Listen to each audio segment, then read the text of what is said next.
Friends, അപ്പോൾ ഇന്ന് നമ്മൾ ചെയ്യാൻ പോകുന്നത് നമ്മുടെ വീടുകളിലൊക്കെ ചെറിയ ചെറിയ ചെടികളും പച്ചക്കറികളൊക്കെ വളർത്തുന്നുണ്ടാവും. അപ്പോൾ അതിനൊക്കെ വേണ്ടിയിട്ടുള്ളൊരു കീടനാശിനിയാണ്. അപ്പോൾ നമ്മളെ വീട്ടിലുള്ള സാധനങ്ങളൊക്കെ വെച്ചിട്ട് തന്നെ സിമ്പിളായിട്ട് ചെയ്യാൻ പറ്റുന്ന ഒരു കീടനാശിനിയാണ് നമ്മൾ ഇന്ന് ചെയ്യാൻ പോകുന്നത്. അപ്പോൾ അതെങ്ങനെ ചെയ്യാമെന്ന് നമുക്ക് നേരെ വീഡിയോയിലോട്ട് കണ്ട് മനസ്സിലാകാം. അപ്പോൾ നിങ്ങൾ ആദ്യമായിട്ടാണ് എൻ്റെ ചാനൽ കാണുന്നെങ്കിൽ ചാനൽ സബ്സ്ക്രൈബ് ചെയ്യുക, തൊട്ടടുത്ത് കിടന്ന ബെല്ലൈക്കൺ ഇനേബിൾ ചെയ്ത് വെക്കുക. അപ്പോൾ നമുക്ക് നേരെ വീഡിയോയിലേക്ക് വിടാം. അപ്പോൾ ഇതിന് മെയിനായിട്ട് വേണ്ട സാധനങ്ങളെന്ന് പറഞ്ഞാൽ കഞ്ഞിവെള്ളമാണ്. 2 ദിവസം പുളിപ്പിച്ച് വെച്ച കഞ്ഞിവെള്ളം, 2 ദിവസം മുമ്പേ എടുത്ത് വെച്ച കഞ്ഞിവെള്ളം. ഇത് നന്നായിട്ട് പുളിച്ചിട്ടുണ്ടാവും. പിന്നെ ആവശ്യമില്ലെന്ന് പറഞ്ഞാൽ നമ്മുടെ വീട്ടിൽ ഒരു പപ്പായയുടെ ഫുൾ ഇല, ഒരു പപ്പായയുടെ മുഴുവനായിട്ടുള്ള ഇല വേണം.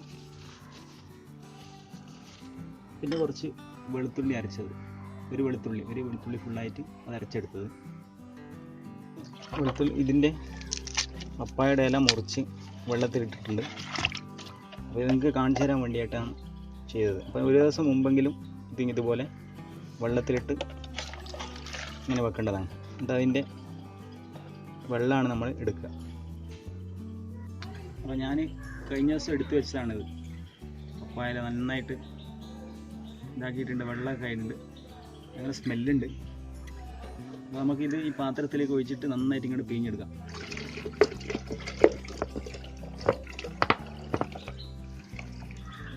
ഇതുപോലെ ഇട്ട് ഇതിൽ നന്നായിട്ട് ഇങ്ങനെ നന്നായിട്ട് ഇങ്ങനെ പിഴിഞ്ഞ് അതിൻ്റെ വെള്ളമാണ് നമുക്ക് വേണ്ടത്. ഇങ്ങനെ പിഴിഞ്ഞ് ഇട്ട് കൊടുക്കാം. നമ്മൾ നേരത്തെ അരച്ച് വെച്ച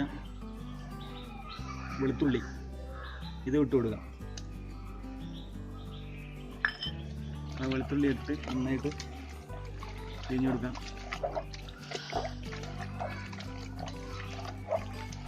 ഭയങ്കര സ്മെല്ലുണ്ട്. ഇതിലേക്ക് നമ്മൾ കുറച്ച് കഞ്ഞിവെള്ളം, നമുക്ക് ഇത്രയും ആവശ്യമുള്ളത് ഇത്രയും കഞ്ഞിവെള്ളം ഇട്ട് കൊടുക്കാം. പിന്നെയാണ് കുറച്ചൊന്ന് കുലുക്കിയിട്ട് അതിൻ്റെ സത്തൊക്കെ കൂടി ഒന്ന് എടുക്കാം. ഇതൊരു 1 ലിറ്റർ ഉണ്ട്, ഇതിലൊരു പകുതി മതിയാവും. പകുതിയായിട്ടുണ്ട്.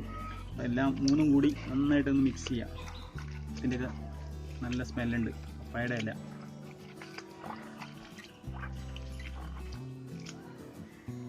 അപ്പോൾ നമ്മുടെ പപ്പായയുടെ ഇലയിട്ട വെള്ളവും പിന്നെ കഞ്ഞിവെള്ളവും പിന്നെ ഒരു വെളുത്തുള്ളി ഫുള്ളായിട്ട് ചതച്ചിട്ട അരച്ചെടുത്ത വെള്ളവും കൂടി നന്നായിട്ട് മിക്സാക്കിയതിന് ശേഷം നമുക്ക് ഇതിനൊന്ന് നേർപ്പിച്ചെടുക്കണം. ഈ വെള്ളത്തിനെ ഒന്ന് നേർപ്പിച്ചെടുക്കേണ്ടതുണ്ട്. അപ്പോൾ നമ്മൾ പഴയ ഒരു മിക്സിയുടെ ജാറാണ് ഇത്. മിക്സിയിലിട്ട് അരക്കാനൊന്നുമില്ല, വെറുതെ ജസ്റ്റ് ഒരു ഗ്ലാസ് ടൈപ്പ് എടുത്തതെന്നുള്ളൂ. അപ്പോൾ ഇത് നമുക്കൊന്ന് അരിച്ചു കൊടുക്കാം. ഈ വെള്ളം പഴയ അരിപ്പയാണ്.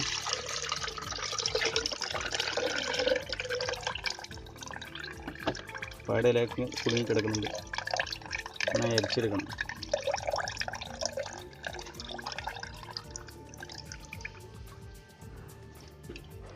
അപ്പോൾ നമ്മുടെ ജാറ് കുറച്ച് നിറഞ്ഞ് ഒഴുകി. അതിൻ്റെ കളർ ഇപ്പോൾ ഏകദേശം ഇത്ര ഇങ്ങനെ ഉണ്ടാകുക, ഒരു ഇളം പച്ച കളർ. അതിൽ കാണിക്കാൻ വേണ്ടിയിട്ടാണ് ഞാൻ ഇതുപോലത്തെ ഒരു ജാർ എടുത്തത്. നമ്മളിതിനൊരു വലിയൊരു ബക്കറ്റിലേക്ക് ഒഴിക്കണം. അപ്പോൾ നമ്മളിത് നേരിട്ട് ഉപയോഗിക്കുന്നില്ല, ഇത് നമ്മൾ നേർപ്പിച്ചിട്ടാണ് ഉപയോഗിക്കുക. അപ്പോൾ ഒരു 3 ലിറ്റർ വെള്ളം ഇതിൽ ഒഴിക്കണം.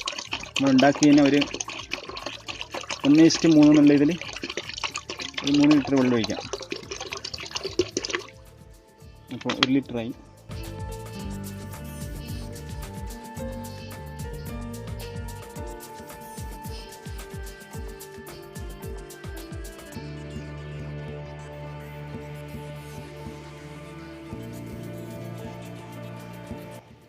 അപ്പോൾ എന്നിട്ട് നമ്മൾ ഈ വെള്ളം ഒന്ന് നേർപ്പിച്ചതൊന്ന് ഇളക്കി കൊടുത്തതിന് ശേഷം കുപ്പിയിൽ ഒഴിച്ചിട്ട് ഉപയോഗിക്കുന്ന ഒരു ബോട്ടിൽ ആക്കിയിട്ടുണ്ട്.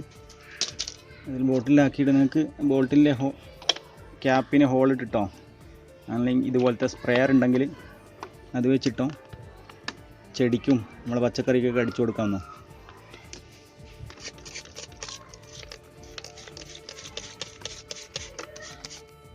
അപ്പോൾ നമ്മളിതുപോലെ ചെടിക്കും ഇതിനൊക്കെ അടിച്ചു കൊടുക്കാവുന്നതാണ്. അപ്പോൾ ചെടിൻ്റെ ഇതിൻ്റെയൊക്കെ ഇലയുടെയൊക്കെ അടിവശത്തേക്ക് ഇങ്ങനെ അടിച്ചു കൊടുക്കാം. കീടബാധ ഉണ്ടാവില്ല, വളരെ ഉപകാരം ചെയ്യും. പയറുകൾക്കും എല്ലാത്തിനും ഉപയോഗിക്കാം.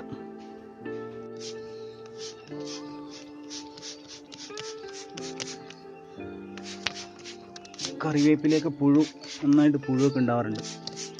കറിവേപ്പിലേക്ക് അടിച്ചു കൊടുക്കാം. അതുപോലെ പച്ചമുളകിൻ്റെ തൈയാണിത്. കാന്താരിയല്ല, കാന്താരിയുടെ കുറച്ച് വലിപ്പം കൂടി സാധനം പച്ചമുളക്. എന്നാൽ പച്ചമുളകിൻ്റെ തൊട്ടടുത്ത് വലിപ്പമുള്ള ഇതിനൊക്കെ അടിച്ചു കൊടുക്കുക. ഇതിലൊക്കെ ഇങ്ങനെ ഇതിൻ്റെ ഇല ചുരുങ്ങുന്ന അസുഖങ്ങളൊക്കെ വരുന്നുണ്ട്. ഖജൂറിൻ്റെ തൈയാണ്. ഖജൂറിൻ്റെ തൈക്കെല്ലാം കുറച്ച് അടിച്ചു കൊടുക്കുക. ഈന്തപ്പഴം, വേറൊരു കറിവേപ്പില.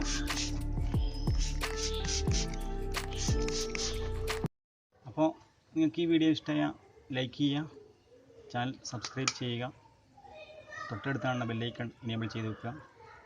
അപ്പോൾ വേറെ നല്ലൊരു വീഡിയോയുമായി കണ്ടുമുട്ടുന്നവരെ എല്ലാവർക്കും ഗുഡ് ബൈ.